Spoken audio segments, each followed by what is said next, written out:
I was by Scarlett's side my whole life. I helped her overcome her social anxiety and even took a bullet for her. But when Ethan asked her who I was, the always cool heiress looked up and adjusted the bow tie on his suit. Casually, with barely hidden contempt, she said, "Just one of the help." Later, Ethan and his 2 loyal cronies formed a 5-person clique with us. And just like that, the number of people I had to serve and suck up to went from 1 to 4. It wasn't until right before our finals that I found Ethan's phone. On the screen, notifications kept popping up from a private group chat they had. Just the 4 of them. Scarlett. All our paperwork for studying abroad is done. Troy. Does that low-class trash still think Scarlett's going to take him with her? He's in for a shock after graduation, isn't he? Jax. The little hustler is always shamelessly trying to hang around us. I heard he even tells people we're all childhood friends. Troy. So delusional. Ethan is our childhood friend. He's just a gopher, isn't he? It's always the ugly ones causing trouble. They were celebrating finally being rid of me. But what they didn't know was that I had been waiting for this day for 10 years. Later, when a blizzard closed off the mountain and I vanished, I heard they went crazy looking for me. The messages on the screen were still popping up one after another. In the dark, empty classroom, the notification sounds were like a hammer striking again and again. They also lit up my pale face. Low-class trash, hustler, ugly freak. The words pounded against my heart. A dense, spreading ache. I always knew they despised me. Every day, Troy would dump all 4 of their homework assignments on my desk like it was his God-given right. He'd order me to finish it all before I could join them in any activity. The senior year workload was already overwhelming. Finishing one person's homework would take until dusk. Including my own, I had to do the work of 5 people, always staying up until 2 or 3 in the morning to get it all done. I knew it was a veiled warning. The subtext was, "Stay away from us. This gang of Silver Spoon kids never insulted you to your face. Instead, they'd find creative ways to humiliate you. They seemed to have a natural talent for it." I wasn't actually surprised they had a private group chat. Every day, as I sat alone in the empty classroom, buried in their homework, they never bothered to block me from their social feeds or TikToks. They just didn't care enough to.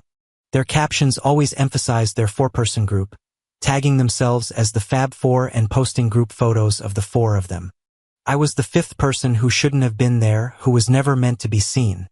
Almost all of those photos and videos revolved around one person, Ethan. Son of a real estate tycoon, the prince everyone orbited around, and the core of the Fab Four. Scarlett had been obsessed with him ever since she first saw him at her 14th birthday party. Ethan was preparing for the school festival performance tomorrow. So this afternoon, after dumping their homework on me, the other 3 all skipped class to go to the dance studio, to watch Ethan practice his routine. At 6 p.m., Ethan posted a picture of the 4 of them out to dinner. The caption read, "I was supposed to be watching my diet for the competition, but these guys dragged me out to eat. Said they were worried I'd pass out on stage tomorrow. Come on, it's just a little low blood sugar. Guess I have to punish you all by making you eat healthy with me." At 8 p.m., all 4 of them posted goofy pictures from an escape room. The comments section was as lively as a live broadcast. Ethan commented on Scarlett's post, "Next time you get scared, don't grab my arm." Scarlett replied, "You're such a coward." I stared at Scarlett's post for a long time without saying anything. She was someone who rarely, if ever, posted on her feed. I clicked on her profile. Her first post was from 3 years ago. And every year since, on the same date, she posted the same thing. "Happy birthday, Ethan," it said. Across all her social media, the only pictures she ever posted had Ethan in them. Troy and Jax would occasionally leave nasty, teasing comments on my posts. But Scarlett never commented. She might have even muted my feed entirely. I opened our chat history. The last message was from 2 months ago, when Scarlett asked if I'd seen Ethan. She had never once asked where I was. I was out sick for over half a month once, and she never asked about me. The first person to even notice was Troy, who needed me to do his homework and run his errands. It was 10 o'clock at night now, and the backup phone Ethan had left in his desk kept buzzing. Thanks to him, I was able to see all of this. Thanks to him, I found out they had all gotten their college acceptance letters and were hiding it from me, and that they were planning to laugh at me after graduation. The person who had planned and arranged for the four of them to study abroad together was none other than Scarlett, the girl I grew up with. She hadn't included me in her future. She wasn't even going to tell me. More than Troy's and Jax's open insults, Scarlett's silence hurt the most. When did we become so cold and distant? Scarlett didn't used to be like this. When I was 7, my dad brought me to her. I managed to stand out among a crowd of kids showing off their talents by playing a tune on the bagpipes. It made the little heiress, who was surrounded by praise and adoration, laugh. At the time, Mrs. Vance was looking for a playmate for her daughter. Sensing an opportunity, the corporation's shareholders eagerly sent their own children over, using Scarlett's birthday party as a pretext. If they could get on good terms with the future heir of the company, they could at least become a trusted confidant. If it was a boy, and a childhood romance blossomed, he might even marry into the Vance family. My dad was just an insignificant subordinate of Scarlett's father. But he had the same idea. After I finished my bagpipe performance, my dad figured it was a lost cause. But the next day, Mr. Vance's assistant called and asked me to come over again. The second time I went, little Scarlett was coolly disassembling a complex puzzle cube. She called it a skube, her tone a little dismissive as she asked if I knew how to solve it. I picked one up and fumbled with it for a long time. In the end, Scarlett and the butler standing beside her stared wide-eyed at the solved cube in my hands. After that, I went over to her house to play a few more times, and then my dad moved us to a place near Scarlett's home. I was a simple, clueless kid back then. I didn't understand social status or class distinctions. All I knew was that I had a lot of fun playing with Scarlett. I did occasionally wonder why I could only play with her. My dad said, "You can only play with Miss Vance. You have to keep her happy so I can keep my job." Mrs. Vance often praised me back then for being smart and lively. I would sometimes overhear Mr. Vance talking to a man in a white coat, saying that Scarlett's reclusive tendencies had improved a lot. I didn't know what reclusive tendencies meant at the time. I just knew that Scarlett would sometimes throw inexplicable tantrums. The other adults were afraid of her. The maids and her parents would try to coax her in hushed tones. I just found it strange. Why didn't her dad spank her? Or even scold her? But I wasn't afraid of her. When she threw a fit, I'd call her out on it. A child's ultimate threat was simple. "I'm not playing with you anymore." To my surprise, it worked. It worked incredibly well. Scarlett would stare at me, dumbfounded, and rush to grab my clothes. I'll stop. Just don't stop playing with me." From then on, if she started acting up before I went home, Mrs. Vance would threaten her by saying I wouldn't be allowed to come over tomorrow. And just like that, her emotions slowly stabilized. Later, after a doctor checked on Scarlett, Mrs. Vance asked me to help her make more friends. I did as she asked.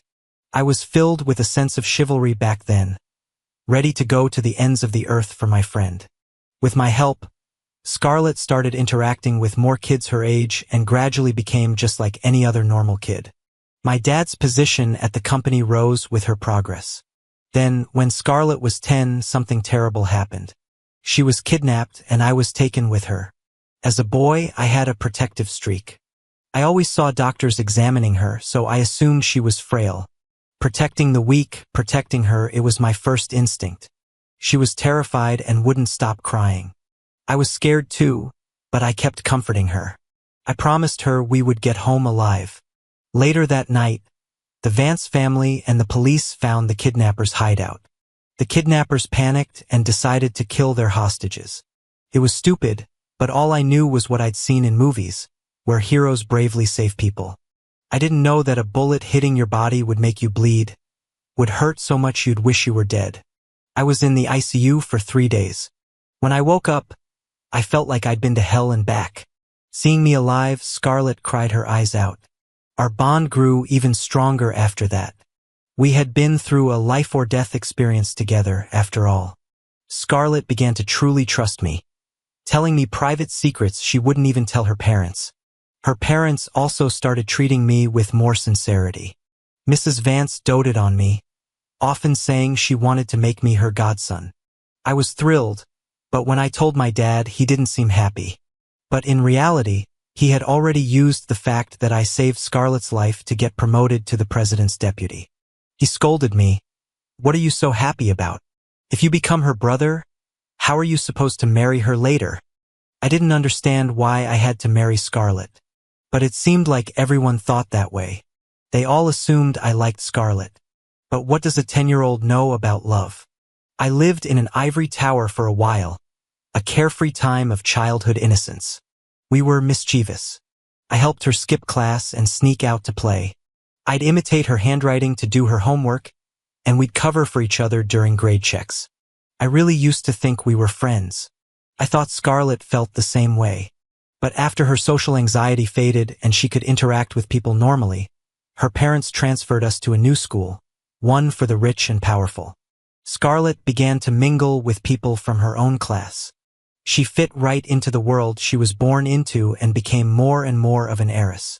And less like the Scarlett I used to know. She started to not need me anymore.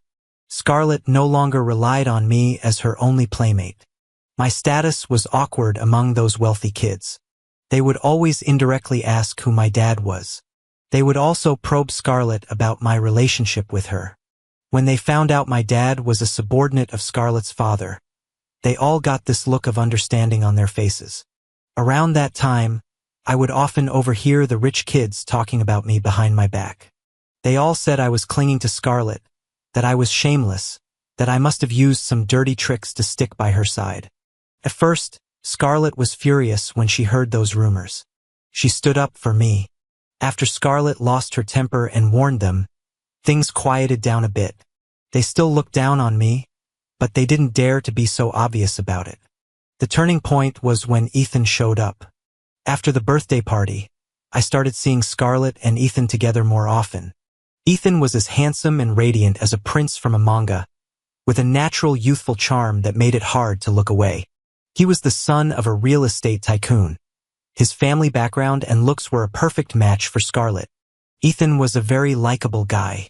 After he moved nearby, every time I went to Scarlett's house, I'd see him chatting happily with Mrs. Vance. Mrs. Vance adored him. The designer watches and cufflinks she gave him were on a completely different level from what she'd given me. When I was mentioned, a flicker of awkwardness would cross Mrs. Vance's face, and she'd just say vaguely, "Leo is Scarlett's childhood friend. His father is a very capable subordinate of Scarlett's dad." Leo and Scarlett used to play together a lot when they were little. Ethan would let out a soft ah and then sling an arm around my shoulder with familiar ease. "You're Scarlett's friend, so you're my friend, too. Is it cool if I call you Leo?" He acted as if he were the master of the house. Even I, as dense as I was, could read the writing on the wall from Scarlett's parents. I stopped coming over as often. Mr. Vance offered to have the family driver pick up Ethan for school along with us. My seat, which used to be next to Scarlett, was moved to the front, next to the driver. Later, they always had to attend various parties together. Mrs. Vance tactfully suggested sending a separate car just for me.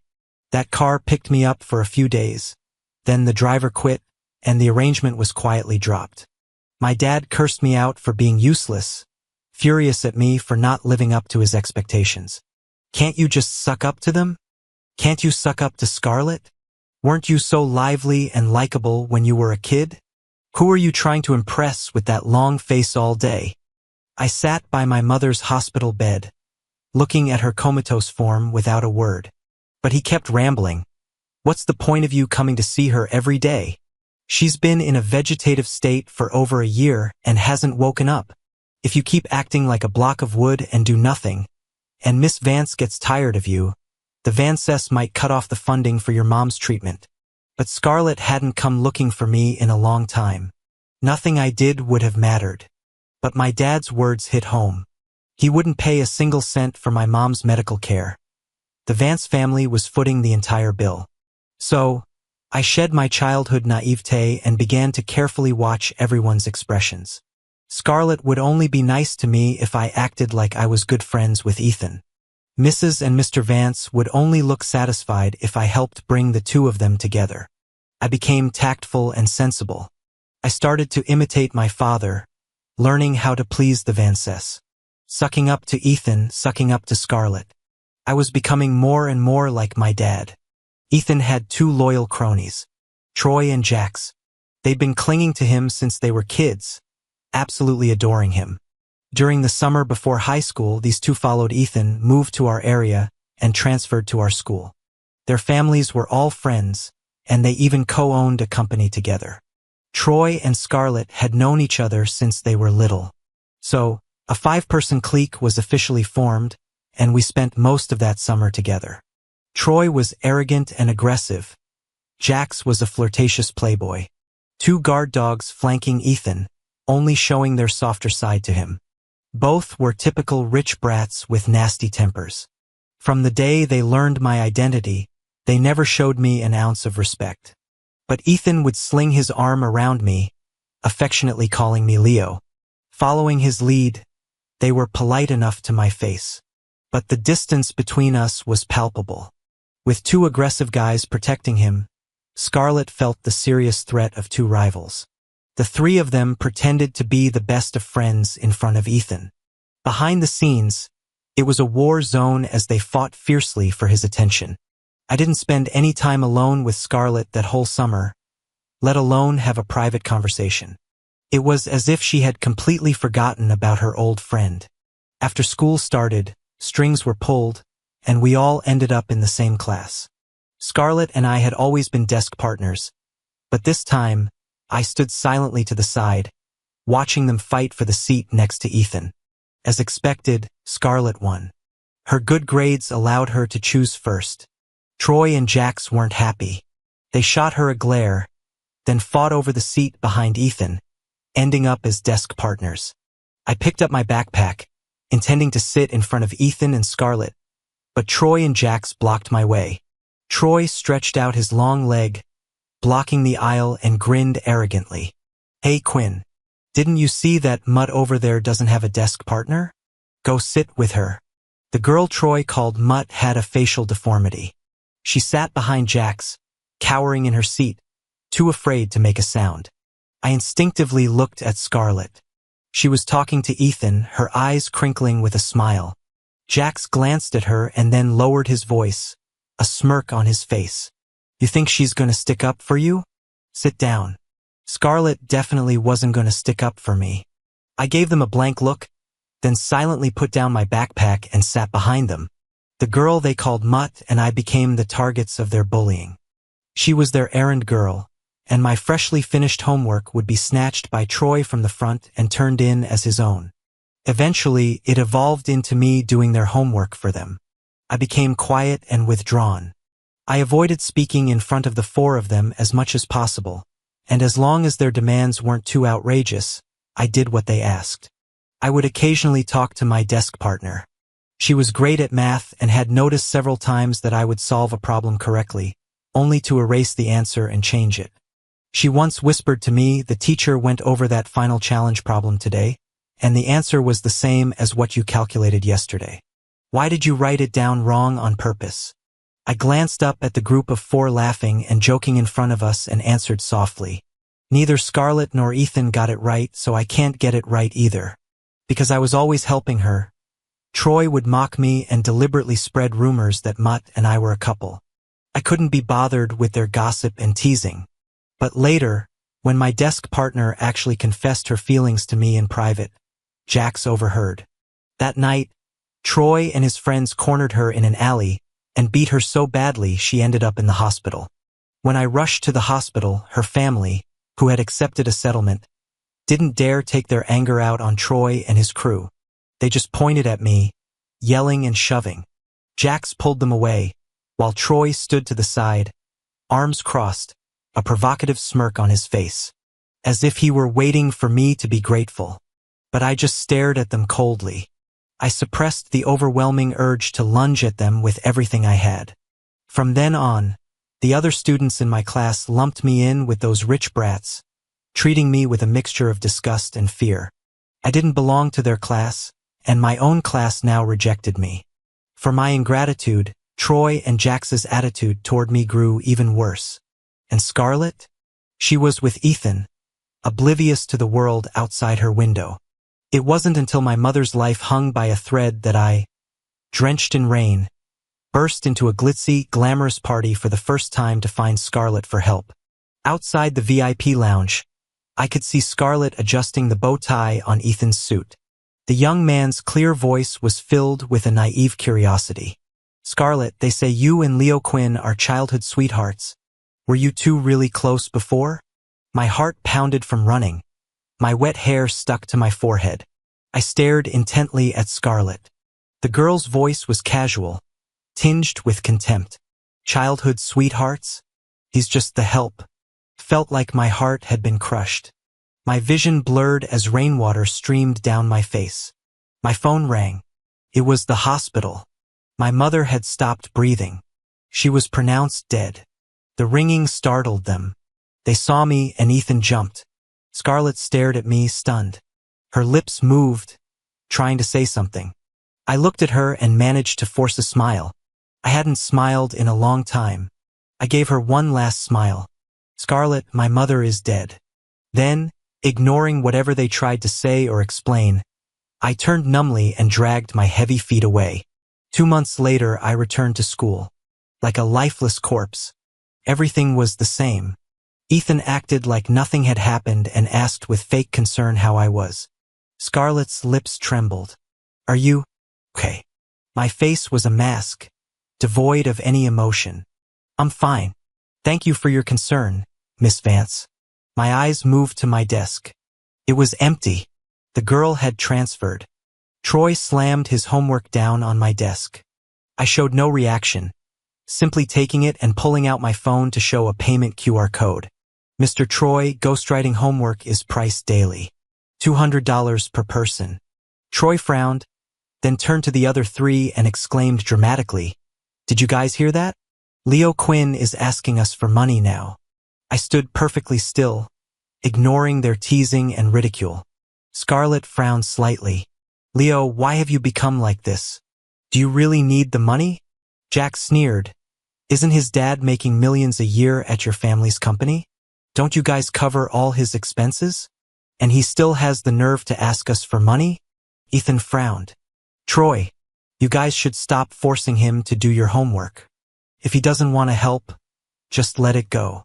Troy scoffed, his tone dripping with sarcasm. "Aren't classmates supposed to help each other out?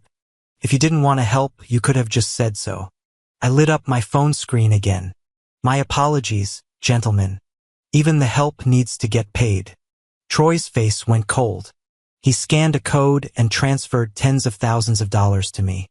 Then he gathered all their homework and slammed it down in front of me. "You want money, right? Then you do all of it.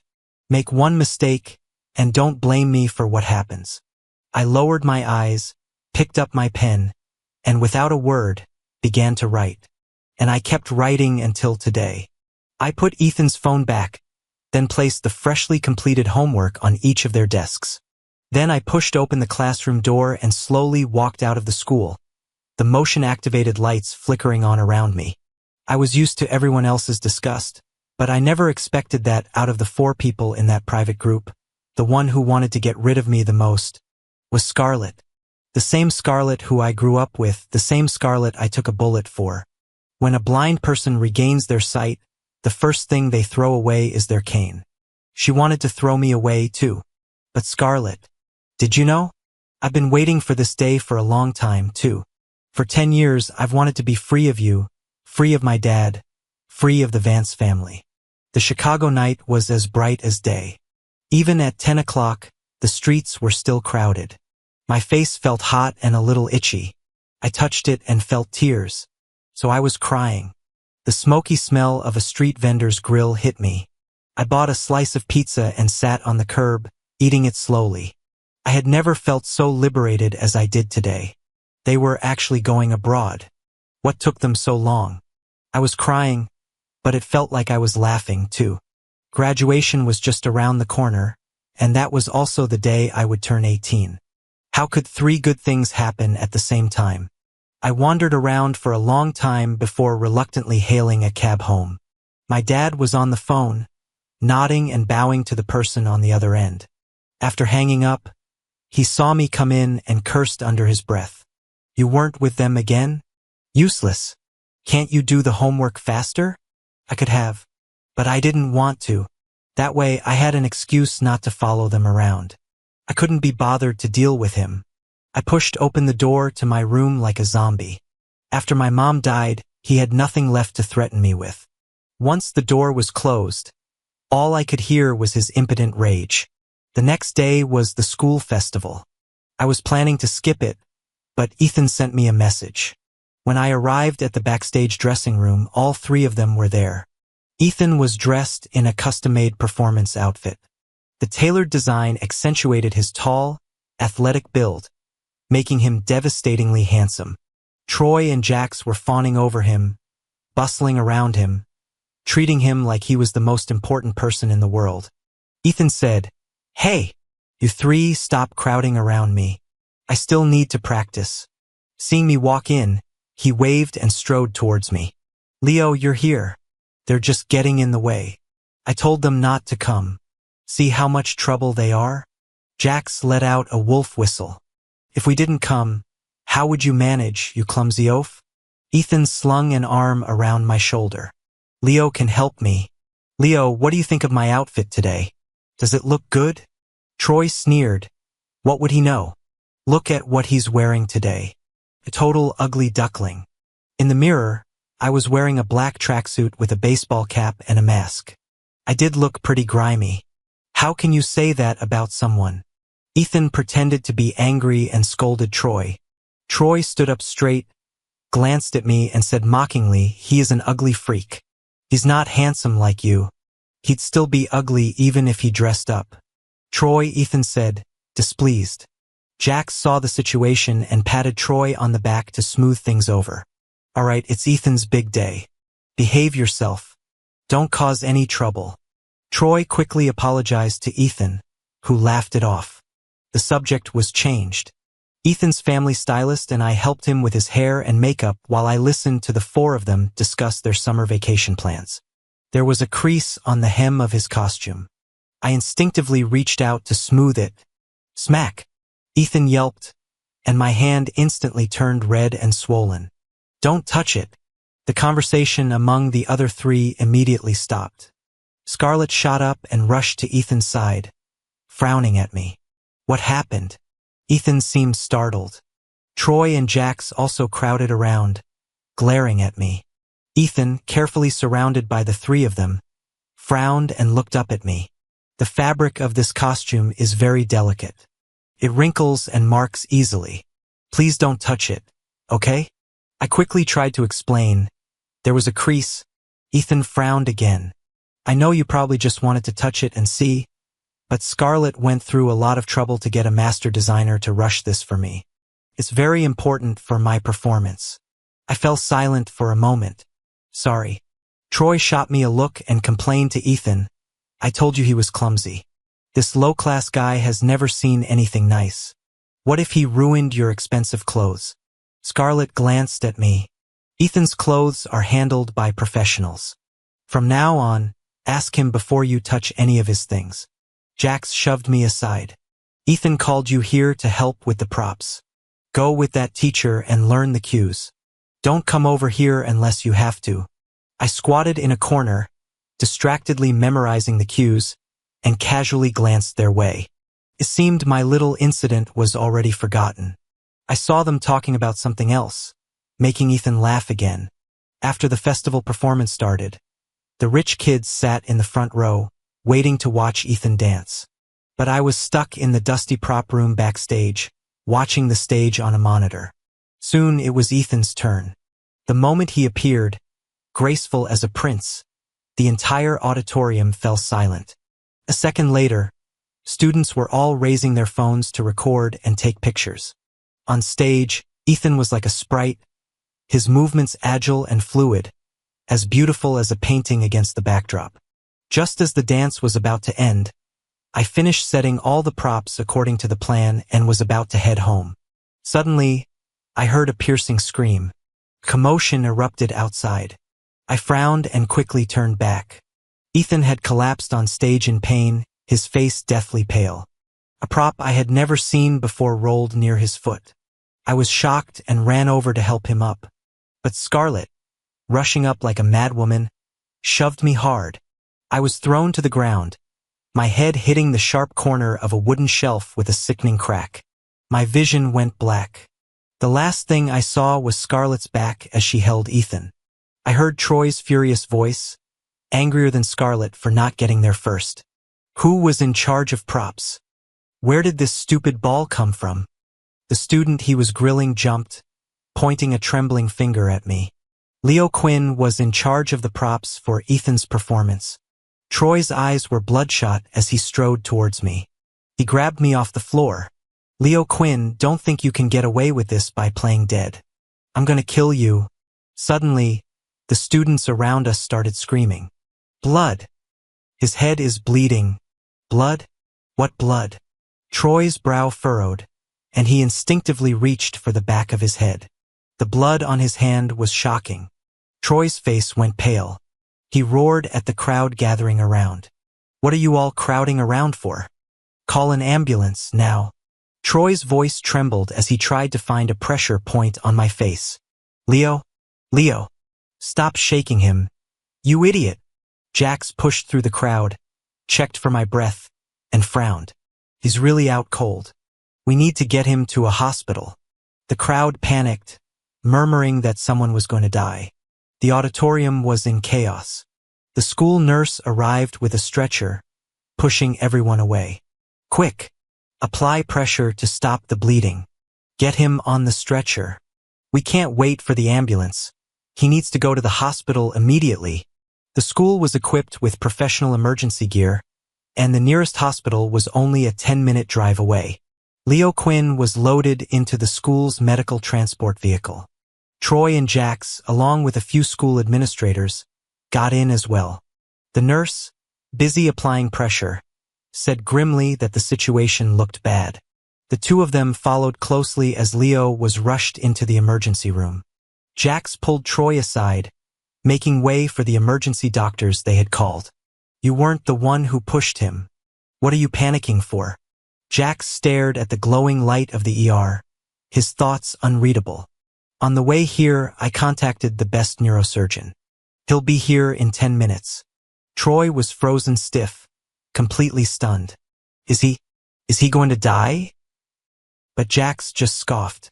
If Leo Quinn really dies, Scarlett is in for a world of trouble. She really was kidnapped when she was a kid. Leo took a bullet for her to save her. Do you think she'd be alive today otherwise? Troy was stunned. That story is true? But didn't Ethan say Leo's dad exaggerated it to leech off the Vances? Jack said, I checked. It's true. Troy. Then how could Scarlett let us bully him all this time? Troy froze. Holy shit, he cursed, then dialed a number, but the call was rejected. Jack sneered. She thinks she can get away with it by not answering? The whole school saw what happened today. She dug her own grave, so we might as well help push her in. Now the Quinns, father and son, really have a reason to leech off her. Then he pulled out his phone and dialed another number. Hello, Mr. Vance. An hour later, another team of top doctors brought in by the Vance family entered the ER. Mr. Quinn knelt at the door of the emergency room in front of everyone, repeatedly slapping his own face. He cried as he slapped himself. Leo, my boy, Dad is so sorry. I'm the one who ruined you. I never should have sent you to Miss Vance's side when you were a kid. Old Quinn, don't be like this. Let's talk things out, Mrs. Vance said, her face pale, trying to pull him up with a forced smile. I've doomed you. Even Mr. Vance's bodyguards couldn't pull Mr. Quinn up. He continued to wail. When you were 10, you almost died saving Miss Vance. That bullet was right next to your heart.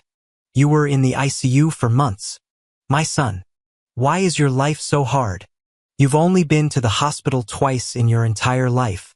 Mr. Vance bent down to try and pull him up, Old Quinn, this must be a misunderstanding. Leo will be fine. When Scarlett gets here, I'll give her a good talking to.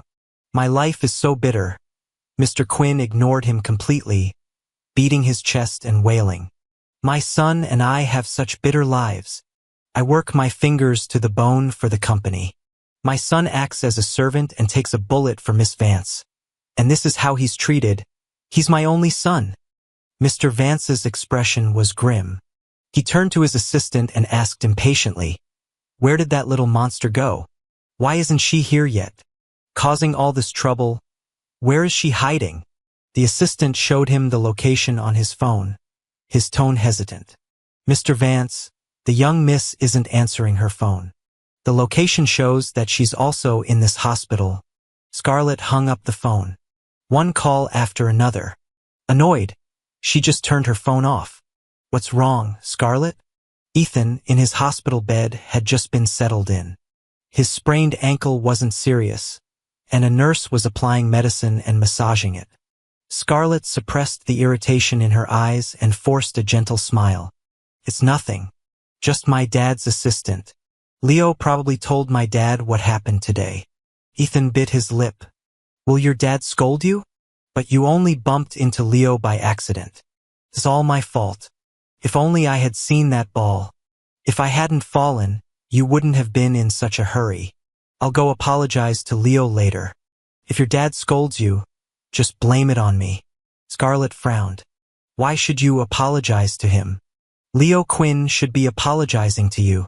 I can't believe he would do something like this out of jealousy." Ethan lowered his eyes, his handsome face filled with forbearance, looking particularly pitiful. "Leo probably didn't do it on purpose. Don't be too hard on him. He's only targeting me because of you. He did save you after all. I don't want to make things difficult for you. Does saving me once mean he can hold it over my head for a lifetime?" Scarlett irritably massaged her temples. "His family is always using the past to hold things over us. It's never ending. And that's no excuse for him to use such low-handed tactics to hurt you. Didn't my family clean up his mess? If it weren't for you being so kind, Ethan, anyone else would never have let him off the hook." As Ethan was softly comforting her, a chaotic rush of footsteps sounded from outside. The assistant burst in with a group of people, panting. Scarlett's brows, which had just been smoothed by Ethan's words, were about to furrow again. But the next sentence left her frozen in place. "Why, young miss, you have to go over there. Mr. Vance is furious." Mr. Quinn hit his head and was rushed to the ER. Ethan gasped. "What? How could that happen? Scarlett? Scarlett?" Scarlett just stood there, completely oblivious to Ethan's calls. The doctor said Mr. Quinn's condition might be critical. If they can't save him tonight, he might. Before he could finish, Scarlett shoved him aside and bolted out the door. The assistant was stunned for a moment.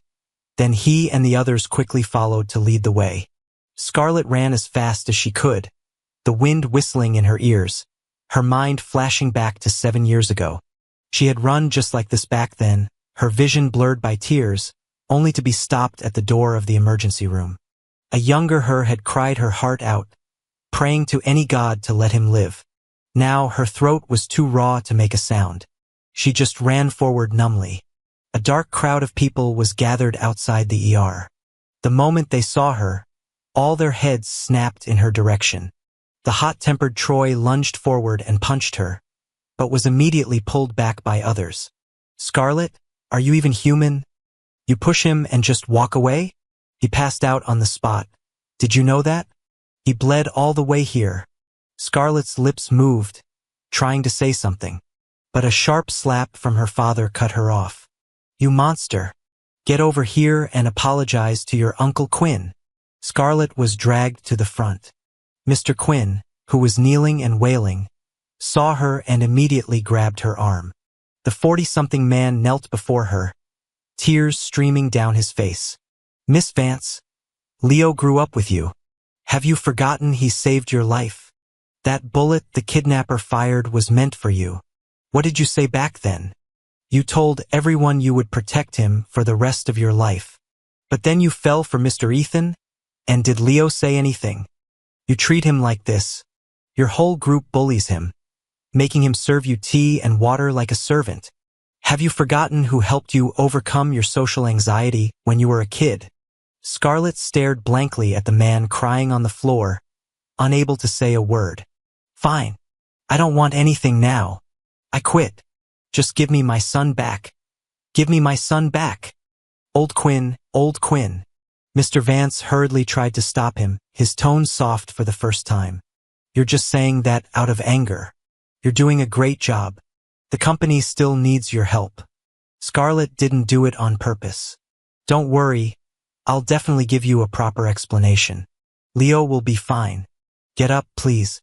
I'm planning to promote you to general manager. You can't fall apart now. Mr. Vance pleaded and made all sorts of promises.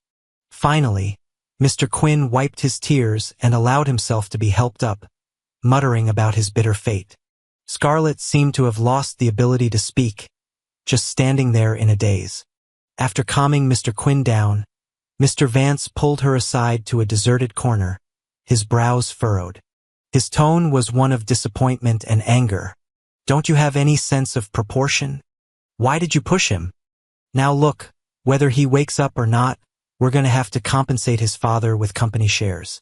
Don't you know his father is handling a very important project for me right now? Do you have any idea how many company secrets Leo Quinn's father has access to? Didn't I tell you to handle Leo Quinn carefully? Even if you like Ethan, you can't be too cold to him. Do you know how much a man who's in love with you can do for you? We had his IQ tested when he was a kid and thought he was a genius, even considered making him our son-in-law.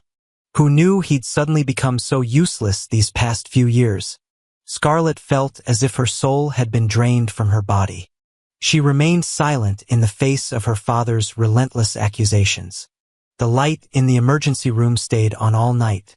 It wasn't until the middle of the night that the doctors finally came out. Troy and Jax were the fastest, rushing over immediately.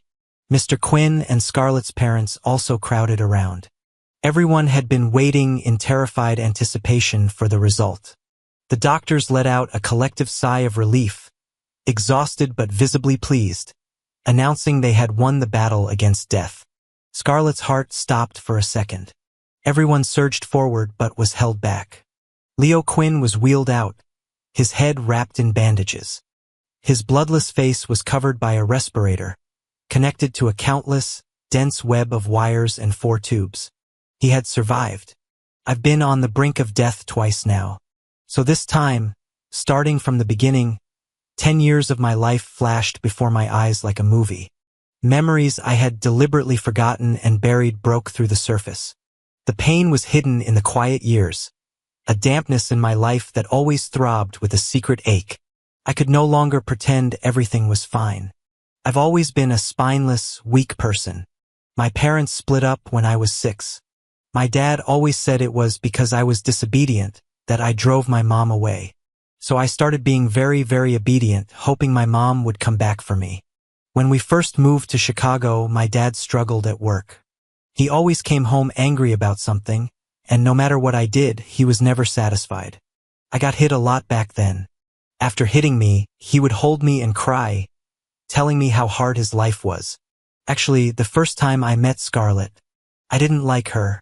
Not only did I not like her, I didn't like anyone else in that mansion either. The people who were from a different world than me from head to toe. The people who looked me up and down with arrogant, dismissive eyes and then sneered. I was a jarring anomaly there. After being chosen by Scarlett, every time I went to the Vance estate, I felt a suffocating pressure. But I didn't dare disobey my dad. So I had to pretend I loved playing with Scarlett. This girl was strange, had a huge temper, and was my dad's boss's daughter. My dad had to suck up to her parents, so I had to suck up to her. But the lavish lifestyle at the Vances quickly dazzled me. I got to eat cakes and delicacies I could never have afforded in my life. My material desires, which had never been satisfied, were easily granted by them. Little Scarlett was moody and bossy. She wouldn't let me play with other kids, not even letting me talk to them for more than a few sentences. But back home, I was the king of the kids, super popular. Being trapped by her side, only able to play with her, didn't feel good. Scarlett was arrogant. She liked smart playmates who could understand her, but not ones who were too smart. After Mr. Vance had my IQ tested, he was very pleased. But Scarlett, staring at my score, which was clearly higher than hers, had a sullen look on her face. If she couldn't solve a problem that I could, she would be unhappy. If I was quicker than her, she would be unhappy. In the Vance household, Scarlett's happiness was paramount. So I had to pretend my abilities were about the same as hers. And that's when my true nature began to be suppressed. It's been suppressed to this day. Mrs. Vance used to say that Scarlett needed me, that she couldn't live without me. So I was forced to stay by her side. Day after day, year after year. Like a bird with broken wings, Scarlett's side was a gilded cage. We were always together. I spent more time with her than anyone else. Whatever she did, I had to do too. Were those days happy? I guess so. Were those days painful? Yes, they were. When I was 10, my mom heard I'd been shot and was in the hospital. She traveled thousands of miles to see me. My son is a person, not a loyal servant of the Vance family who's supposed to die for them. You can be their slave yourself, but don't drag my son into it. Is this the good job you were talking about? Then she and my dad had the biggest fight they'd ever had. It turned out they had only been separated. Now she wanted a divorce and was fighting for my custody. My mom refused Mrs. Vance's check and didn't give her the time of day. Mrs. Vance's face fell. My mom held my hand and asked if I wanted to go with her. I missed her so much. I cried and said I wanted to go home with her. The next day, Scarlett found out. Her expression was dark as she told me I wasn't allowed to leave. I was so angry at her for clinging to me and not letting me go. But just as I was packing my small bag, custody was awarded to my dad. My dad had a high income and the Vance Corporation's professional lawyers. My mom didn't stand a chance. Little Scarlett looked triumphant as she threw my bag back at me. Leo, I won't let you go. You can't leave. My first escape attempt failed. In my second year of middle school, when I was 13, my mom's career took off. She came back fully prepared this time. She was going to take me abroad for further studies, with her as my guardian. We could finally leave. That time, things went surprisingly smoothly. My dad and the Vances couldn't stop my mom and me anymore. Scarlett was popular by then, highly socialized. I felt she didn't need me anymore. I said goodbye to her in a good mood. I told her I'd send her postcards and souvenirs from there. Scarlett had just returned from a dinner party. Hearing this, her face darkened. She took off her coat and threw it to a maid. She walked right past me without a word. A maid who had worked for the family for decades couldn't bear to watch anymore and tried to persuade me. Young Master Leo, why are you doing this? The Vances are raising you to marry into the family. If you stay, you can marry in. Why leave with your mother? I was 13, and I still didn't understand why I had to marry Scarlett. I didn't want to spend the rest of my life with her. I had already been at her house for 5 years. I fantasized about living with my mom in a foreign country. I sat by the door, waiting for her to pick me up. Instead, what came was the news that she had been in a car accident on her way. The other driver was drunk and suddenly swerved into her lane. My mom didn't die on the spot, but she fell into a vegetative state. The driver was in his 50s or 60s, had no family, and had cancer. He died less than 6 months after being released on medical parole. But my mother was in her prime at the peak of her career. She had never remarried, had no other children. She only had me. She was supposed to pick me up today so we could go home together. But on her way to get me, she fell into a sleep she would never wake from. Outside the emergency room, I was freezing cold. Scarlett was the first to arrive. She walked over quickly, took off her coat, and wrapped it around me. The girl hugged me, her warm voice inexplicably cold. You see, Leo? The only person you can rely on is me. Her embrace was warm, but I shivered in her arms. My second escape attempt failed. From then on, I spent all my time at the hospital. I had missed my mom for 7 years, and we were so close. Why did it have to turn out this way? Scarlett went from patiently comforting me to threatening me with a cold face. For the first time, I didn't go along with her wishes. I stopped following her around every day. My life became a monotonous routine of school, hospital, and home. After I pulled my hand away from her one too many times, Scarlett got angry. It seems I've been spoiling you too much. Scarlett had a maid pack up all my clothes and belongings and throw them back at my dad's place, kicking me out of the Vance mansion. Now, she was the one who refused to see me. The proud heiress was waiting for me to apologize, to bow my head and coax her like I used to. But I just stayed by my mom's bedside, not saying a single word of reconciliation for months. I had been coaxing her for 7 years. I really didn't want to do it anymore. Even before Ethan showed up, cracks had already formed in my relationship with Scarlett. The next time I heard about her, Ethan was by her side, a perfect match in family background and looks. So one day after class, I congratulated her. I was genuinely happy for her at that moment. I said, "Scarlett, I'm happy for you." But Scarlett stopped, her face instantly turning dark. She didn't respond to my congratulations and continued her cold war with me. As I was packing my bag after school to go see my mom, Scarlett suddenly spoke. Her voice was cold. "Leo, do you think you can survive like you do now without my protection?" I opened my mouth to say something, but she had already pushed past me to go find Ethan. Soon after, Ethan's 2 cronies, Troy and Jax, arrived, and I understood what she meant. Scarlett stood by and watched as I became the target of Troy and Jax's bullying. Sometimes, after so long, I couldn't tell and I didn't dare to confirm. Was Scarlett just angry with me? Or did she truly despise me? The word despise was so vivid. I was like a beautiful pet, a toy she liked to play with. Now that she was tired of me, she just tossed me aside, and others could come and step on me. Yes, to her, Ethan, Troy, and Jax were all people of her class, just like her. Even if she didn't particularly like Troy and Jax, she still respected them.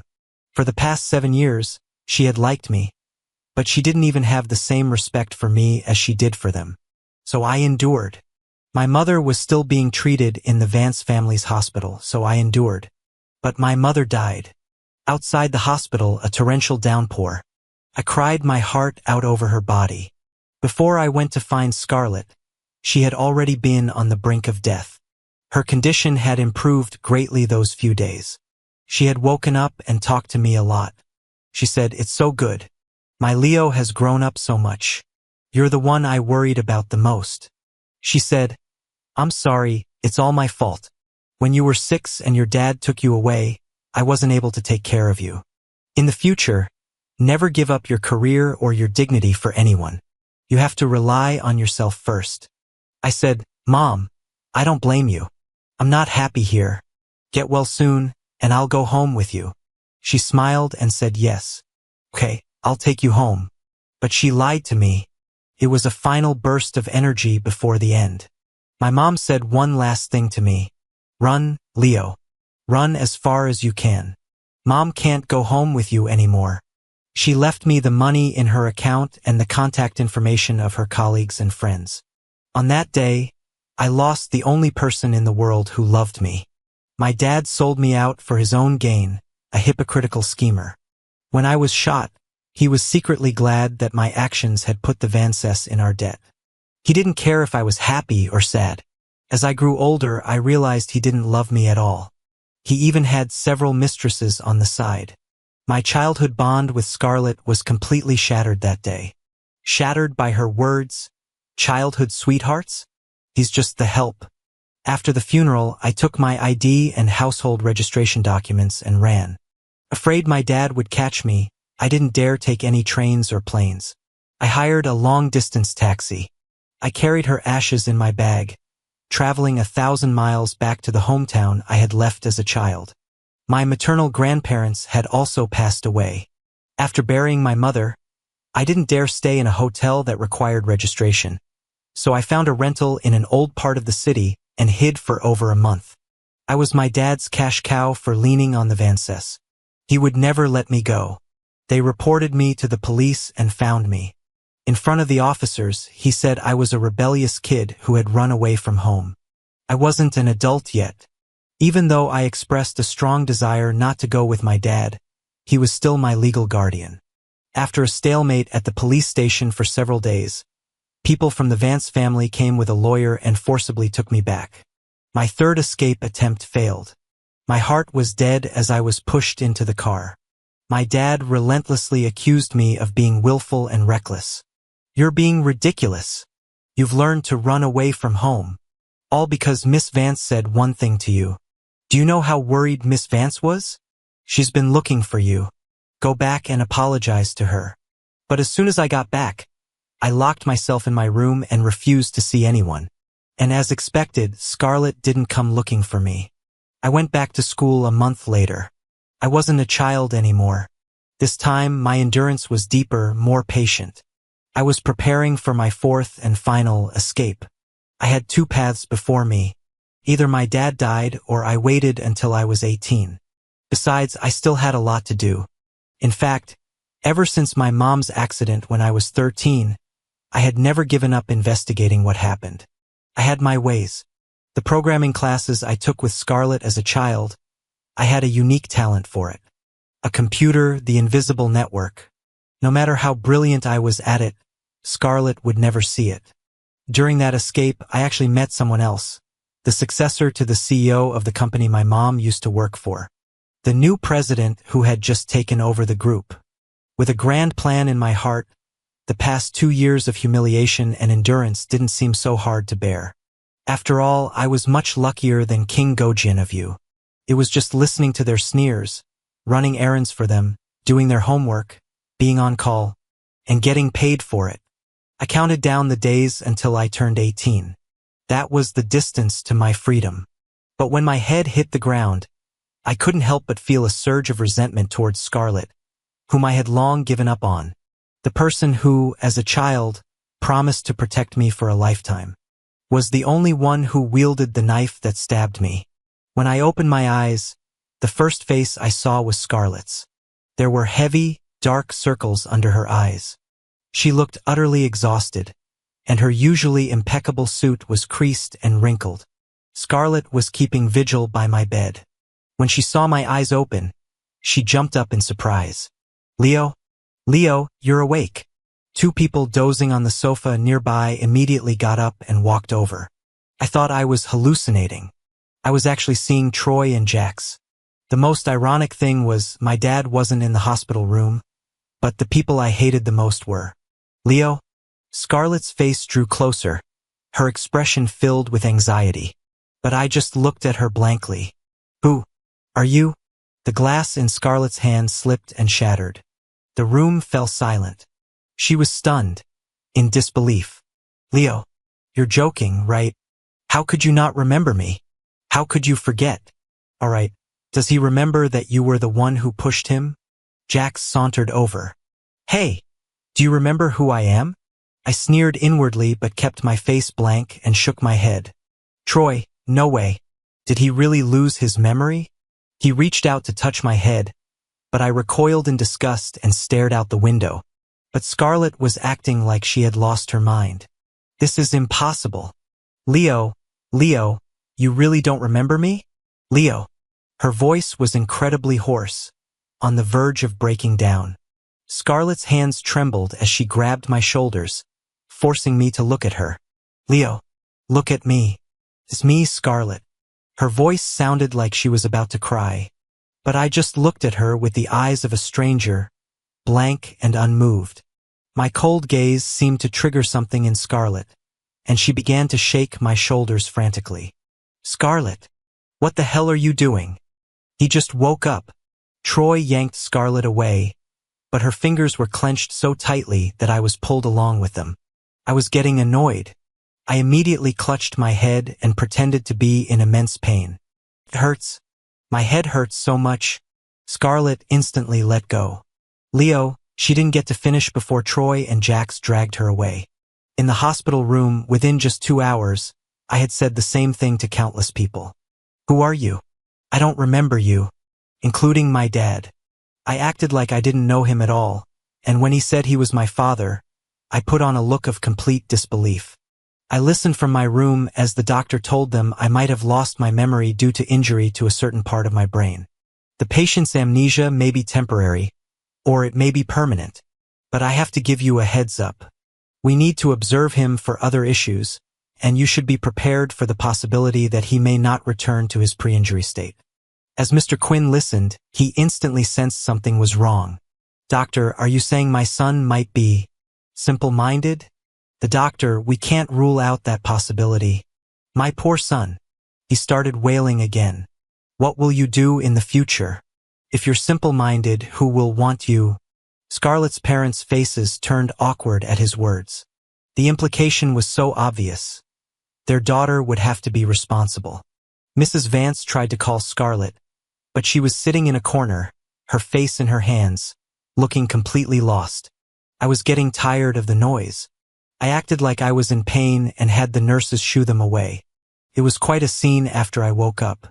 People came in waves, none of whom I wanted to see. But some people I didn't want to see, the hospital couldn't stop from coming in. Mr. and Mrs. Vance came, their fake concern really just a way to find out how I was recovering. My dad came, his words hinting that whether I was simple-minded or not, I should act like it, preferably to the point of being unable to care for myself. Best to cling to Scarlett, act like I couldn't live without her. He had just been appointed general manager of the company yesterday. Beneath his superficial sadness was an unconcealable glee. You two were childhood sweethearts. If it weren't for that brat from the Ethan family seducing Miss Vance, you would have been her fiancé. Would Dad ever harm you? You have to do as I say. I nodded obediently. Ethan came too, under the guise of apologizing on Scarlett's behalf, but in reality, twisting the events of that day. He claimed I had tampered with things, that I was jealous of him for being liked by Scarlett. I don't blame you anymore, Leo. Ethan's expression was full of pity, as if I had really done something to hurt him. He looked down at me on the hospital bed, my expression cold. But could you please not pressure Scarlett anymore? She doesn't like you. If she did, how could she have pushed you like that? Oh, sorry. Scarlett feels very guilty and remorseful right now. She's already in a lot of pain. If you use this incident to force her, all you'll get is her guilt and compensation. But what happens over time? She'll resent you, Leo, because you forced her to marry you. I said, oh. So what are you trying to say?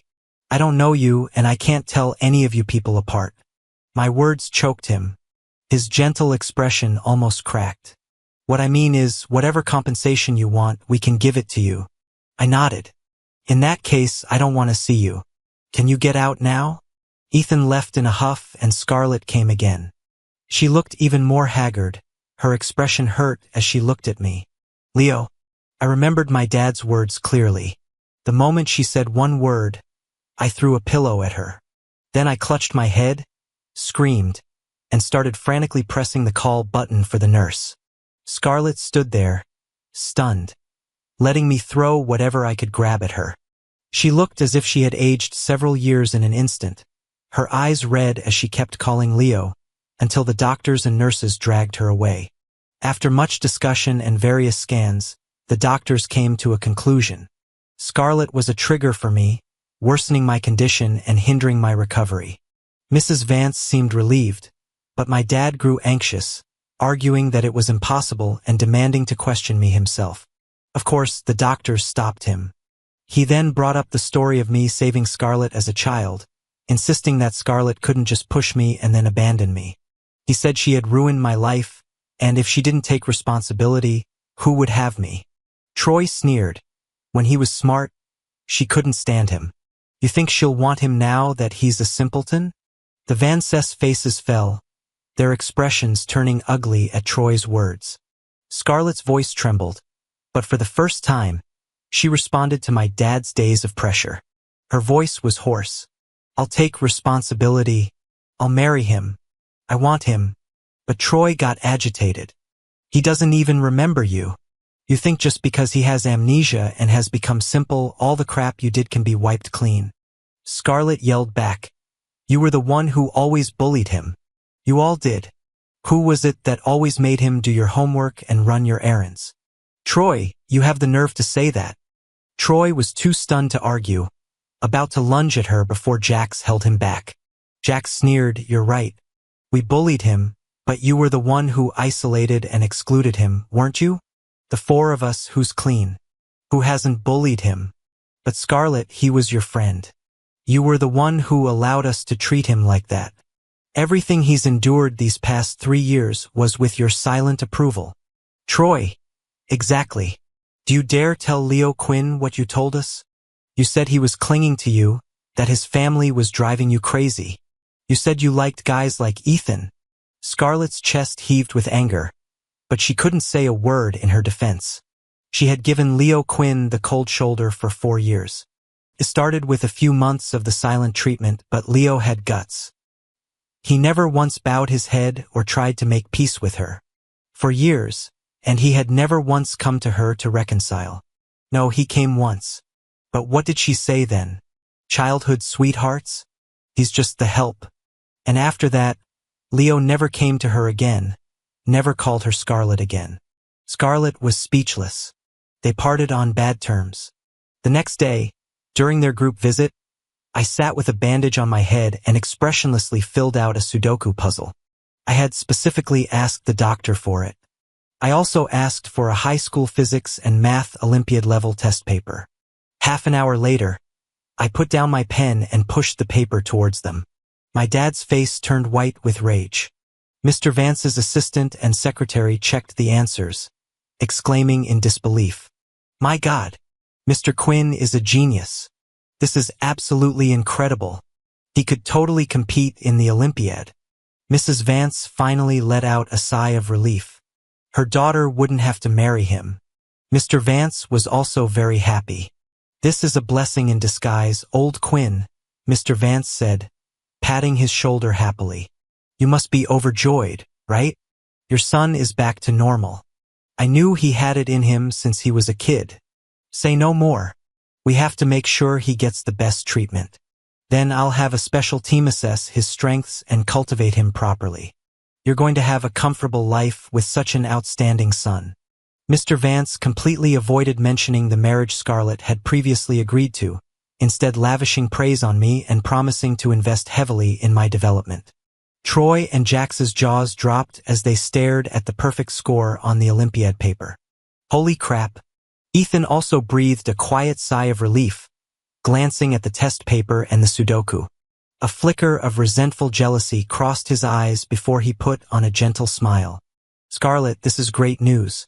You can finally relax. Leo is completely fine. You've been at the hospital for so many days. You should go get some rest." But Scarlett didn't move. She stared at me intently. "Leo, you still don't remember?" I turned a page in the Sudoku book and continued filling it out, ignoring her. When my dad came to question me angrily, I used the same trick. I started screaming and clutching my head, scaring the doctors into dragging him away too. Revealing my intelligence in front of them, although it saved me from being forced by my dad to marry Scarlett, had a downside. I don't know what Scarlett said to her dad when she went back, but my name was added to the list of students studying abroad. These 4 people were like a persistent shadow. So I tore up the test papers Mr. Vance sent over, asked for paints and a sketchbook and a computer. Surprisingly, it was Troy and Jax who brought them. I gave them a cold look. Jax plopped down on the sofa and pulled out his phone, looking like he was settling in for a while. Troy handed me the laptop and sketchbook, chattering nonstop. "What brand is this laptop? It's so heavy. I'll buy you a better one. Don't use this one, it looks so old." I ignored him, put the laptop aside, and opened the sketchbook to pass the time. Those two really had the nerve to stay. Troy sat down next to me to see what I was drawing, making small talk. I didn't answer him, but he wasn't annoyed. He'd say a few bad things about Scarlett, then show me pictures and videos of the study abroad location, asking if I liked the scenery in Europe. I told him directly I didn't want to go and that he should stop bothering me. Troy smiled sheepishly and scratched his head.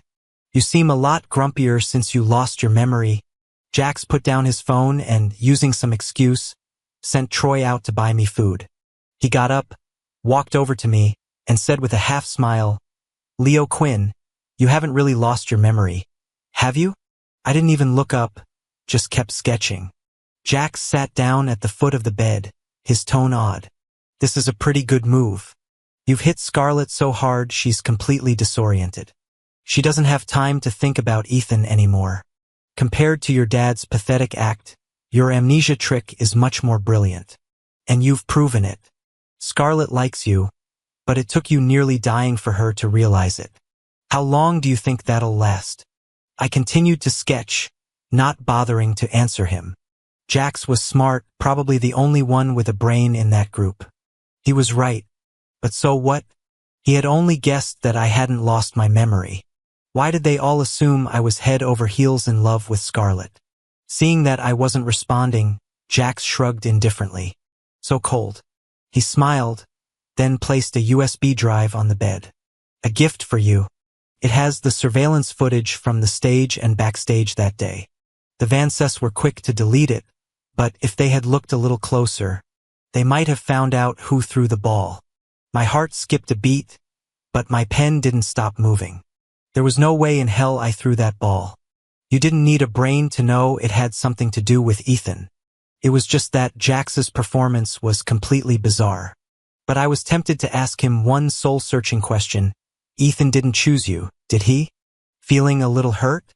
Of course Ethan wouldn't choose him or Troy. They were all rich kids, but their family backgrounds were several levels below Scarlett's. Ethan was after Scarlett from the beginning. These two brothers were just pawns to stir up competition. Seeing no reaction from me, Jax put the USB drive in my pocket. He was probably the one who most wanted Scarlett to change her mind and fall for me, hoping I would take this to Scarlett and completely take down Ethan. Then he could reap the rewards. Jax's hand rested on my shoulder. "But seriously, Scarlett is no good. Her parents don't like you either. But if you're determined to bang your head against that wall, I won't stop you. It's just that you do have other options." His tone at the end was ambiguous, hinting at something. Too bad I didn't give him a single glance. After a while, Jax boredly took his hand back and sat down. These past few days, those two were permanent residents in my hospital room, visiting more often than my own father. Scarlett came every night, close to midnight. She always came in silence, watching me with sad eyes. Sometimes I pretended to be asleep, and she would watch for a long time before leaving. Sometimes when our eyes met, she would look overjoyed, only to have all her emotions extinguished by my "I really don't remember you." She would always whisper to herself, "It's okay. It's okay, Leo. It's okay if you forgot. Some memories aren't good. It's okay that you forgot. I wanted to tell you I was wrong. I know I was wrong. Will you forgive me? I was really wrong. It was my fault. Can we start over?" In the dark, I watched her in silence. Scarlett had never bowed her head to anyone, never apologized. What was she apologizing for? For not letting me go, or for being angry and giving me the cold shoulder? For that he's just the help, or for the 3 years of silent treatment? Or for my mother's car accident? Whichever it was, this apology was too late. I had no intention of accepting it. Just like the plans I had set in motion once started, they would not stop. Scarlett left again, dejected, like an abandoned puppy. I opened my laptop and silently, quickly typed out a string of code, sending a message to the other side. "Everything is in place. I'm incredibly lucky. I recovered well and quickly. In less than a month, I had the bandages off and was discharged from the hospital. There were less than 30 days until finals, but the Vances intention was for me to skip them and go abroad with them. Troy was helping me pack, and my dad was talking to him with a beaming smile. It was a ridiculous situation. There really was no limit to how low a sycophant could go. Last week, Jax told me that Ethan had tearfully begged Troy for help. He cried and begged him to pretend to be good friends with me, so that Scarlett would have no lingering attachments. And Troy actually went along with it. My dad didn't expose him at all, even agreeing with his claims. He had been repeatedly rebuffed by the Vances and was already fed up. If his son couldn't marry the Vance heiress, then becoming friends with the Troy family's son and joining forces in the future wasn't a bad idea. He probably also wanted to provoke Scarlett. This whole drama was so absurd. I had to laugh. Ethan was really at his wit's end, resorting to such desperate measures.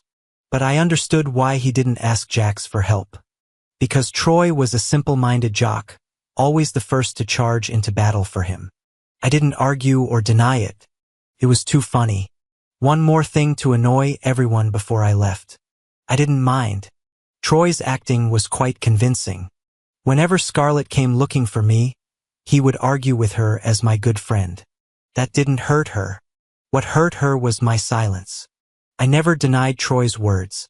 After a few times, Scarlett became disheartened and stopped coming. But Troy was incredibly annoying. I barely paid him any attention, but he still insisted on pestering me. Remembering the past, I started ordering him around, sending him on all sorts of errands to keep him busy. After Troy left, Jax would jokingly ask how much longer I was going to play this fool. He warned me that Troy might get fed up and stop pretending, and then he'd beat me up.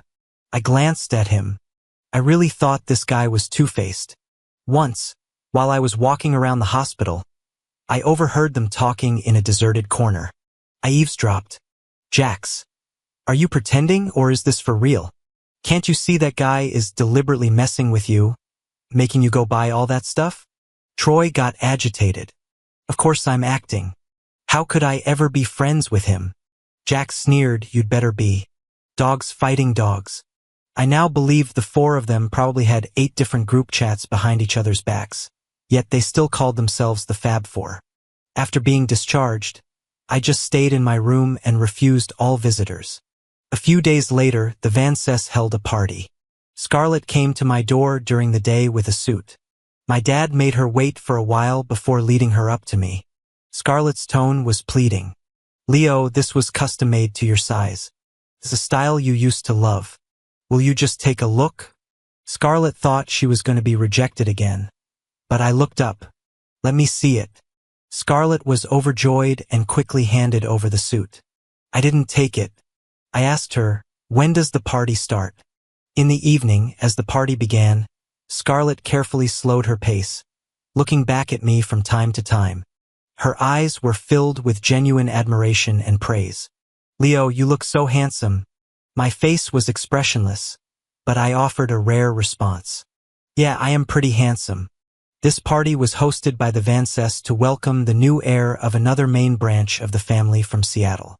It was said that the Song family from Seattle was even more powerful and influential than the Vances.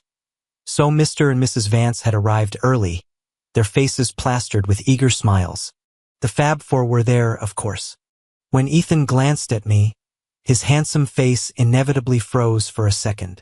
I stood by Scarlett's side and gave him a slight smile. When Jax and Troy saw me, their eyes flashed with surprise and admiration. Jax stood a little straighter, while Troy walked right up to Scarlett and angrily demanded to know what she was thinking.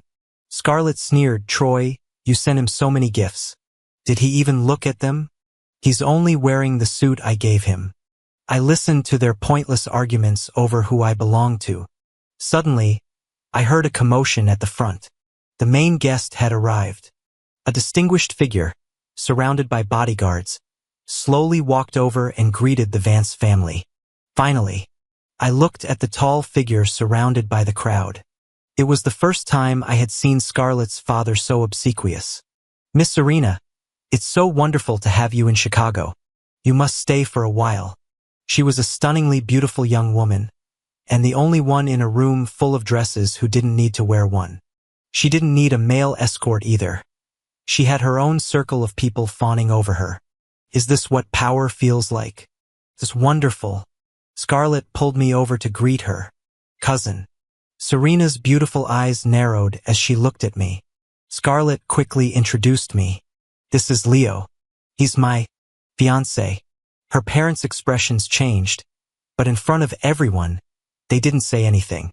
The other three had varied, unpleasant expressions on their faces. So you're my cousin's fiancé? Serena said, staring at me with a smile and extending her hand. I clasped her hand firmly, my tone serious. I've heard so much about you, Ms. Song. We've made contact. This wasn't our first meeting. 2 years ago, when I ran away from home, I called the number my mom had left me. The company she worked for had just undergone a major leadership change. The chairman had passed away, and a new successor had taken over. Serena found me. The first time I saw her, I knew she could help me. According to the Fab Four's original plan, they were going to go skiing in Switzerland in late May. When Ethan brought it up again, no one was very enthusiastic. Seeing him as a lonely commander, I felt pity and said I would go. Scarlett carefully suggested that if I didn't want to see Ethan, she and I could go together. I smiled. How could we do that? After all, we're a 5-person group. No one can be left out. On a private jet across the ocean, Scarlett thought she had found a chance to mend our relationship. But I insisted on bringing the other 3. But when we got there and Scarlett and the others were about to go skiing, I claimed to be tired from the journey and wanted to rest first. This rest lasted for several days. At first, Scarlett wanted to stay with me and not go skiing with Ethan. But after being invited a few too many times, she went skiing with the other 3.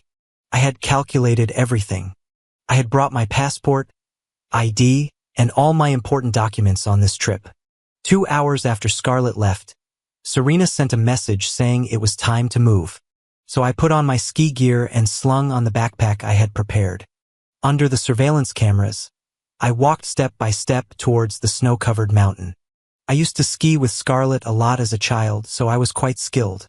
I skied further and further away. Then, following the location Serena had given me, I navigated through a series of winding paths to a deserted area with no tourists. Someone was already waiting for me there. We made contact. I followed them down a deserted path, avoiding all surveillance, and got into a car. Then I boarded a private plane sent by Serena. With her help, every detail would be more believable. I was less than half a month away from being old enough to be completely free of my dad's control, but there was no better opportunity than this to escape. Serena would arrange for my disappearance on the mountain, a perfect escape, and this plane would fly back to the country. Serena had already taken care of all the necessary procedures for me to take the final exams in Seattle. More than 10 hours later, we landed at a private airstrip in Seattle. Serena was already waiting there. As soon as I got off the plane, she handed me my exam admission ticket and a crystal goblet. Serena raised her glass to me with a smile. Congratulations on your new life. Those who leave the ICU either face death or a new life. I survived. Of course, I was welcoming a new life. My 4th escape attempt was finally a success. On the other side of the world, Scarlett's group was in chaos. Leo Quinn was missing. They reported it to the local police, but by nightfall, there was still no news. A tourist had seen which way Leo had gone and pointed them in the right direction. But it was an unopened area, making the search and rescue operation extremely difficult. As time passed, Scarlett grew more and more frantic. Missing on a snowy mountain, the chances were he might be. She began to hate herself for going skiing with them. She left him alone just once, and he got into trouble. The vacation, which was meant for relaxation, had turned into a nightmare because of what happened to Leo. Ethan, who had suggested the ski trip, was pale with guilt. The mood in the group was anything but joyful. It was overwhelmingly oppressive. Ever since Leo was hospitalized, everything had changed. No one revolved around Ethan anymore. Scarlett was a nervous wreck, bowing and scraping just to get Leo to look at her or say a word. Even Troy and Jax were always at Leo's side. They had wanted to ski too, but now that Leo was missing, they were blaming it all on Ethan. These people were acting like they were possessed. But amidst the chaos, Ethan had a nagging feeling that something was wrong. And this secret unease was confirmed a day later when the search party found Leo's phone. After warming it up and charging it, they cracked the password. Among the countless missed calls and unread messages, one read message from Ethan stood out. The date was the day Leo went missing. Ethan, Leo, Scarlett, and the others are hurt. Can you bring the first aid kit? The location sent was the exact area where the search party found the phone. Ethan's face turned white, as if he had been hit over the head with a club. His lips trembled as he stammered an explanation. "I didn't send that. That's not the message I sent." The way the other three looked at him was as if they wanted to eat him alive. In the next instant, Scarlett, her eyes bloodshot, lunged at him and grabbed his throat. "It was you. Ethan, you set Leo up last time too. If it weren't for you, Leo wouldn't have been injured and lost his memory." Her expression was terrifying. Ethan could barely breathe. "That's a person's life. Ethan, there's a limit to your jealousy and scheming. Did you want to kill Leo?"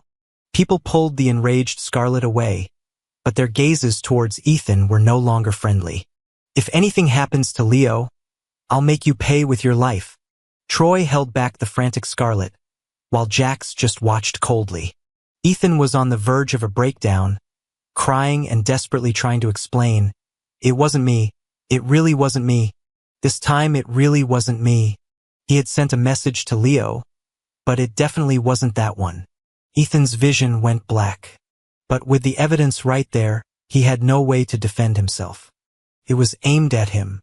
Leo Quinn was definitely getting his revenge. A few days later, I heard that the rescue team in Switzerland had found nothing on the mountain. Ethan was brought back home by his family, supposedly to recuperate, but really to protect him from Scarlett's revenge. Scarlett and the other two stayed behind, still searching for me, I heard. They wanted to find me dead or alive. On the day of the finals, it was a dreary, rainy day. At 3 a.m., a gaunt Scarlett was still up all night, waiting for news from the search party. Meanwhile, across the ocean in Seattle, at 9 a.m., the exams officially began. "The exam has now started. Candidates, you may begin." I let out a long breath, free from all restraints and shackles. I picked up my pen and began to write my future. After the exams, I checked my answers once and then didn't look at them again. Serena smiled and asked me what I thought my score would be. I conservatively replied that I could probably choose any university I wanted. "Serena, you're even more brilliant than your mother. Before you were born, she was the youngest CFO in my father's company.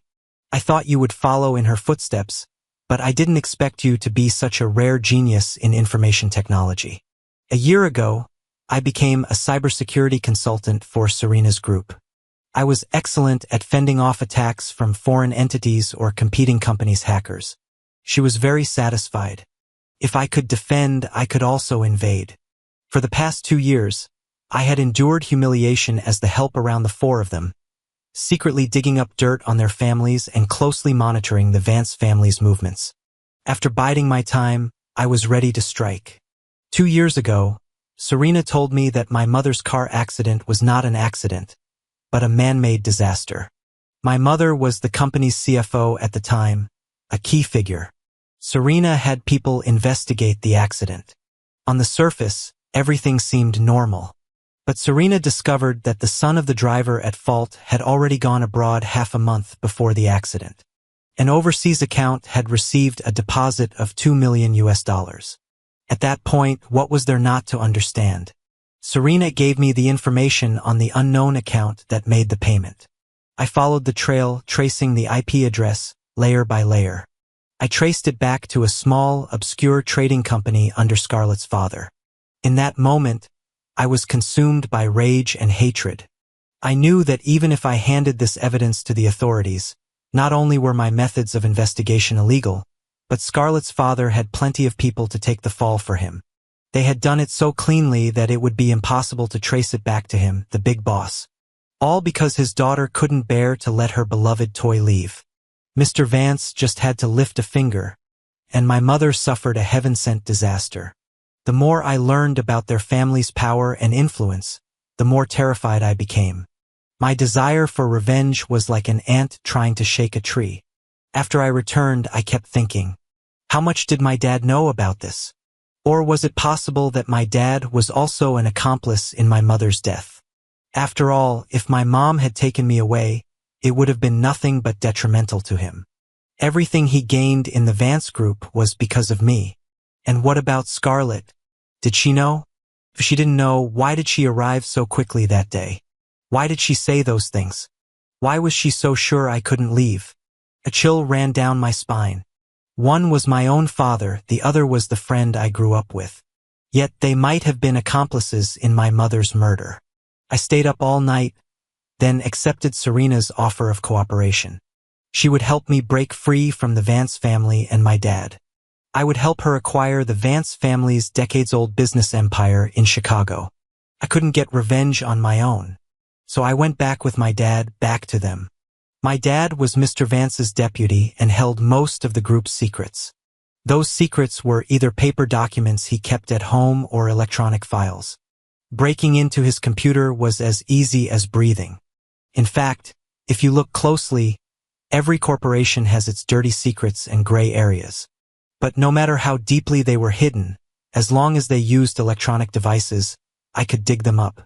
Finding out about the Troy, Jax, and Ethan family secrets was just a matter of convenience. Serena also needed 2 years to completely take over her father's assets. The date was approaching, and the 4 of them were going abroad. Actually, Ethan didn't need to deliberately leave his backup phone for me to see. I could know their every move in an instant. But what good would hiding abroad do? When the fires of revenge were lit, they would be the first to be burned, with no escape. The only mistake was Ethan's sudden fall on stage, and Scarlett pushing me against the sharp corner of a shelf. I almost died. If there had been even a slight miscalculation, I could have been left with brain damage or, like my mother, in a vegetative state. I had been struggling with how to deal with Scarlett because of our past, but now I had no such concerns. Before I passed out, I didn't feel bitterness. I had been bitter for the past 3 years. What I felt was hatred. The hatred of having my own body fatally wounded. You regret it now? You feel guilty now? What were you doing before, Scarlett? I almost died. Step by step, one by one, just as we had planned. The message about Ethan on the mountain was just a small gift in return. A return for his slander and framing during the school festival performance. The main event was just beginning. The project the Vance Group was handling suddenly ran into one problem after another. Mr. Quinn was taken in for investigation on suspicion of leaking company secrets. One disaster followed another. All of Scarlett's father's past illegal projects and gray area businesses were exposed, causing a public uproar. This attracted the attention of the relevant authorities, and the Vance family was too preoccupied to deal with it. Mr. Vance was desperately seeking help. The businesses of the Jax, Troy, and Ethan families were also exposed. Because the 4 families were so closely linked with many business dealings, it was basically a domino effect. The surveillance video of Troy beating up Mutt had long been deleted by the Troy family, but it reappeared today as everyone was kicking them while they were down. And the students that Ethan, Jax, and Troy had bullied in the past, the victims whose cases had been handled by their families, all came forward with videos. There were pictures and videos, irrefutable proof, plus the one-sided public opinion. More students who had been bullied by them spoke out online, corroborating the stories. Justice, long overdue, was finally served through the actions of an anonymous hacker who laid bare a bloody record of crimes. On the other side of the internet, I silently watched as all the evidence I had collected over the years was sent out. Suddenly, I felt a sense of relief, a multi-pronged attack. I would leave them with no room to fight back. Ethan, relying on the adoration of his 2 brothers, would destroy any boy who got close to his possessions. He would pretend to be their friend, then use all sorts of methods to ruin them behind their backs. It was only because of my special status and my father's high-ranking position at the Vances that I wasn't easily targeted with compromising photos. As for Troy's ridiculous crush, it was more like humiliation. He would belittle and mock me, deliberately call me ugly, spread nasty rumors about me and my desk partner, and then beat her up. Was I supposed to wag my tail and thank him for his affection? And Jax, who never took the lead himself but was behind every incident, naturally couldn't escape either. I simply couldn't bring myself to be grateful to these 2 moody young masters for the affection they had for my appearance or for my refusal to grovel. A disgusting, unsettling feeling, like something stuck in my throat, something not worth keeping but hard to discard. By the time the final exam scores were released, my score was redacted from public view. Those families were bled dry, in shambles, and the negative impact was still spreading. Forced to cut their losses, they suffered greatly and were severely weakened. The Vance family was a special case, with deep roots and extensive connections. The main target was Scarlett's father. Serena waited until the Vance family was on the verge of collapse before she, with a winning hand, accepted their repeated pleas for a meeting. But she wasn't there to offer a helping hand. She was a venomous snake. She had already drafted a contract to strip them of their power. She was going to swallow them whole. My top score in Seattle would soon shatter the fake news of my disappearance on the mountain. The four of them probably already knew that I had faked my disappearance and fooled everyone. But I didn't leave Seattle. I waited for my old friends to come to me. When Scarlett appeared before me, I almost didn't recognize her. The once proud and elegant heiress was haggard and had lost a lot of weight. She was dusty from travel and hadn't even taken a moment to rest. She found me almost immediately. Scarlett's voice was hoarse and tired. Why? I didn't know if she was asking why I disappeared or why I was retaliating against her family. Scarlett, this is probably the last time we'll see each other. When I found out the truth about my mother's car accident, I also wanted to ask you why. When you let Troy and Jax bully me, I also wanted to ask you why. When you pushed me, I also wanted to ask you why. But then I realized you never saw me as a person. I was your toy, your servant. So when I disobeyed you, you were unhappy. When I wanted to leave, your father, for your sake, had someone run over my mother. Are you going to talk about love? Scarlett, do you really think I'd believe that nonsense about you using Ethan to make me jealous? For 3 years, your heart wavered. For those 3 years, you were leaning towards him. You liked Ethan then. People don't just like one person their whole lives. But Scarlett, I'll say it one last time. I only ever saw you as a childhood friend. I never, ever liked you, and I never wanted to marry you. Scarlett's eyes were vacant.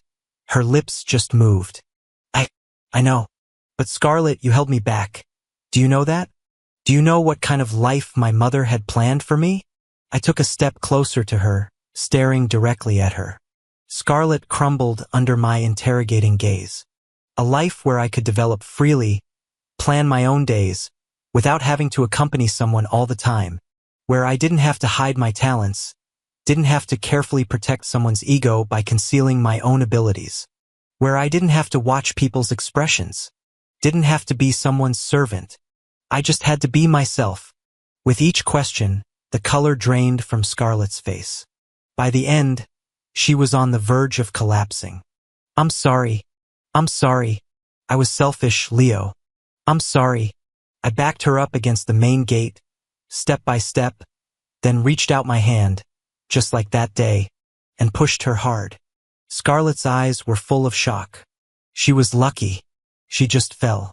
Get out, Scarlett. Don't ever bother me again. I'm alive because I'm lucky, because I'm tough. I don't want your guilt or your compensation. After all, you were one step away from mourning at my grave. The gate slammed shut in her face. Scarlett wouldn't have time to bother me anymore.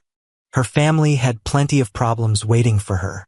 She stood outside the villa for a long, long time, until she passed out in the early morning and was taken away by the people following her. The day after I turned 18, I went to Chicago. I cursed out Jax, punched Troy, and humiliated Ethan. Then I cut ties with them completely. They were actually afraid of me now. It seems those days of being universally hated had taken their toll. Mr. Quinn lost everything. Everything he had gained because of me was gone. A stray dog. He cursed me, blaming me for not listening to him. Until I told him that if he didn't learn to live with his tail between his legs, what happened to my mom, I would make him experience it too. Of course, I was just scaring him. It was funny. When he found out I was behind the downfall of those 4 families, he started to fear me too. This man who had been so arrogant his whole life finally couldn't be arrogant anymore. He did know the truth about my mom's accident. He might have even been involved. He had just reached the position of general manager only to be thrown down again. His wife and son were gone, and his mistresses had run off. Coincidentally, Scarlett's father, while driving, was hit and killed on the street by another person with nothing to lose. Karma. Fine play. After everything settled, my revenge was complete. Serena was handling the cleanup. She still took the time to see me off. I left with the admissions team from MIT. Serena smiled and asked why I was in such a hurry. I smiled back and said I was afraid of unforeseen complications, that those families might come back for revenge. She said they probably didn't have the time for that. Serena invited me for a deeper collaboration, to come work for her officially after graduation. I told her that a professor in the physics department had invited me to participate in his summer research, and said with a smile, "We'll see." In my account was the final payment from Serena, enough money for me to choose my own path in life. Mom, I now have enough capital to accept or reject anyone or anything. I can stand on my own 2 feet in this world. Don't worry about me anymore. Your son is very strong now.